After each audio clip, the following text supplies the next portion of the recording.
Aitäh, Liisa! No lootust annab juba see ja positiivne on juba see, et Eestis tegelikult looduslike pühapaikadega tegeletakse, seda tõsiselt võetakse, nii et me oleme kindlasti lootusrikkad ja loodusrikkad. Ja edasi Kultuuriministeeriumi esindaja Anton Pärn, palun.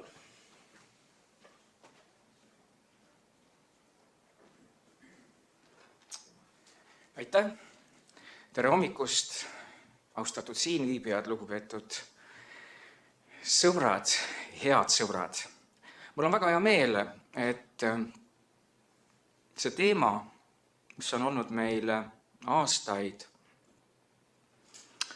päevakorral erinevates komisjonides, aga mitte ainult komisjonides, meedias, ajakirjanduses, meie endi suhtluses, looduslikud pühapaigad või õigemini ajaloolised looduslikud pühapaigad on järjekordselt toodud püüne peale ja me tahame sellest teemast rääkida. Igalühel meil on oma kogemus ajalooliste looduslike pühapaikadega. Ma mäletan, kui ma noore arheoloogina 80. aastatel oma tööd alustasin, siis väga paljuski looduslike pühapaikade teema kerkis üles ulatuslike maaparanduste kooskõlastamise käigus, kus tihtipeale võis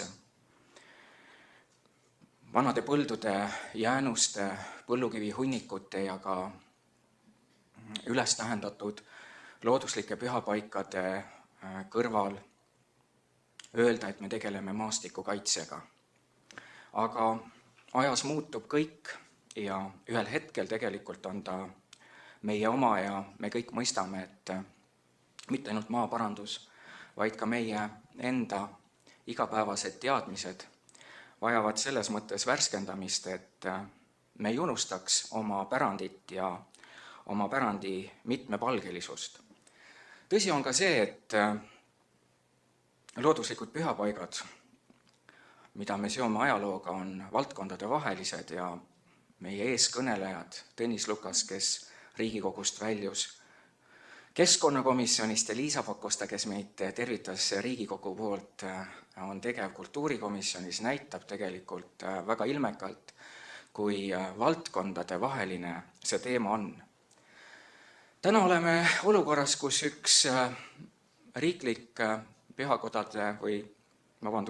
pühakodade programmi kõrval ajalooliste looduslike pühapaikade programm on esimest kokkuvõtet tegemas.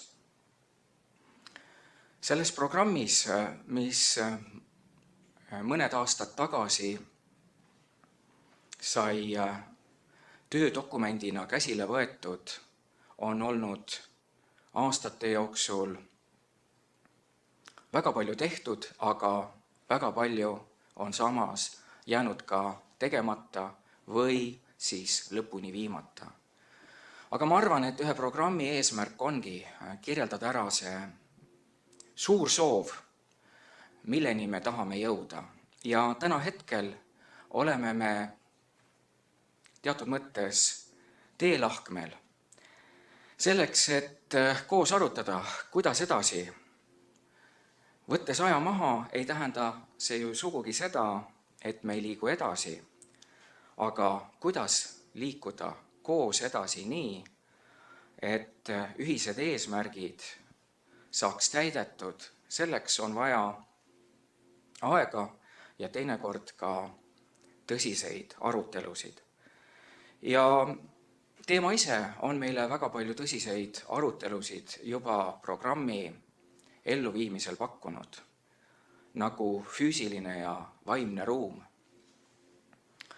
Valdkondade vahelisus, millest me nii palju räägime ja tegelikult kui tihti see osutub üpris vaevaliseks sellist tõelist valdkondade vahelist tööd läbi viia.